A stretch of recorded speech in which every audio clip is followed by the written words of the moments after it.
Fujifilm have brought out some very interesting lenses over the last 2 years. Yes, they're generally bigger and more expensive, but as we know, they're designed for the new sensors. Today, we're shooting the XF 18mm 1.4. This little intro as my first test on the H2. I've had to go to 4K 60 frames per second to get to 120 shutter speed, which was very awkward actually. It was a much slower experience changing that. Maybe I've got something to learn about changing. I tried a couple of different ways. Anyway, I'm at f4. I should have brought a filter out to be able to shoot a bit wider, but it's just a test. This is just the intro. As always, we're going to look at it up close so you can see what it's like, you know, and for me to get my first impressions of it. Obviously, I've already recorded that piece. We'll get a lot of random samples on a go. Hopefully, the sky gets a bit bluer, or at least doesn't get grayer. It's very awkward out here in the UK this time of the year. But yeah, I'm really looking forward to this. And the H2, could it become my new favourite camera? Not sure, but yeah, let's crack on anyway. There she is up close then. We've got a focal length equivalent in full frame terms, 27mm, 76.5 degree angle of view, 9 diaphragm blades, 15 elements in 9 groups. We've got a typically clicked, although this one feels a little bit looser, aperture ring, 1.4 to 16 and the A. Maybe it's seen a bit of use. It feels, yeah, a bit looser. But anyway, it works. It does the job. Maybe we'll comment on that a little bit later after giving it a good few weeks use.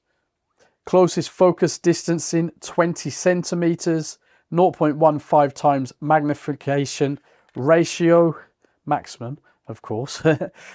62mm filter size, the nice snap caps. It's all the standard top quality Fujifilm XF sort of. That's what we're looking at, and that's what you'd expect. Of course, this is weather resistant, only weighs 370 grams, so this could be a fun one.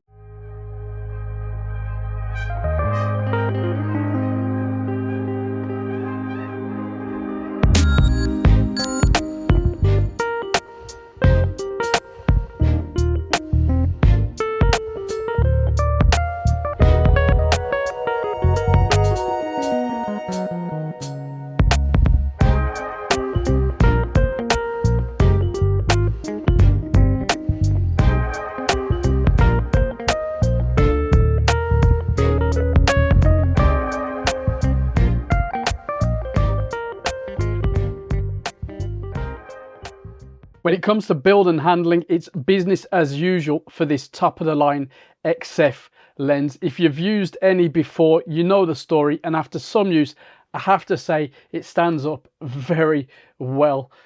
This copy seems to have a bit of a slightly loose aperture ring if I'm being picky, but you know. Now, autofocus, it's not completely silent, but generally there's nothing you'll notice or care about in the real world. Of course, we used it in the intro using face detection on the X-H2 and it was spot on, but here's a quick autofocus test with the H2S to show how it performs.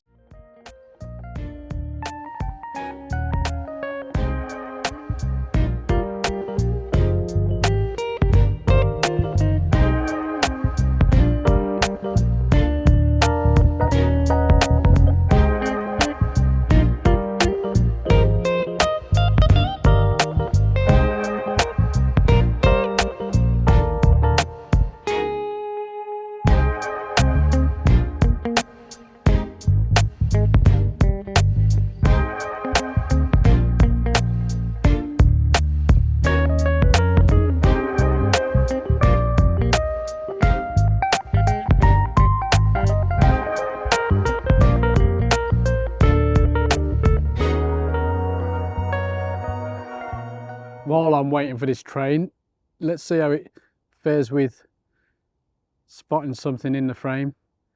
I mean, there's no object tracking, but it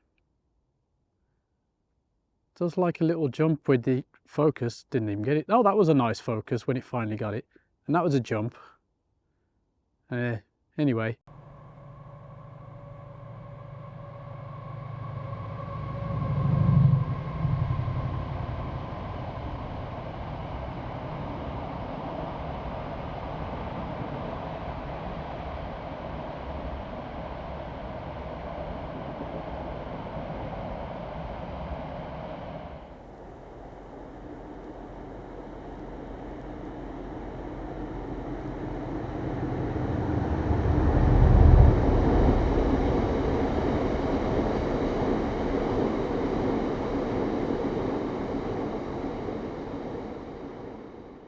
Wide open sharpness is excellent at the center and very good at the edges. F4 is probably the sweet spot though. The lens renders colors really well, especially with the sensor of the H2 and the 2S. It really takes advantage of the Fujifilm film simulations and it works well in RAW too. Contrast is also quite good.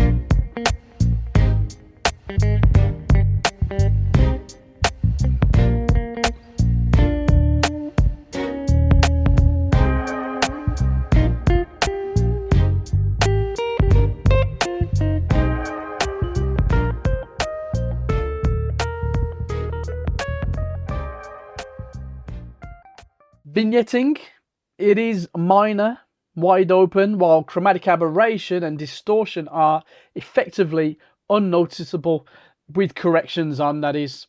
Flaring and ghosting are a little less impressive, but you can get some decent sun stars if you're into that. Bokeh is actually really good with this lens. There's nothing distracting, and while it's not magical, of course, it really does render the out of focus areas nicely, and those specular highlights can be quite appealing.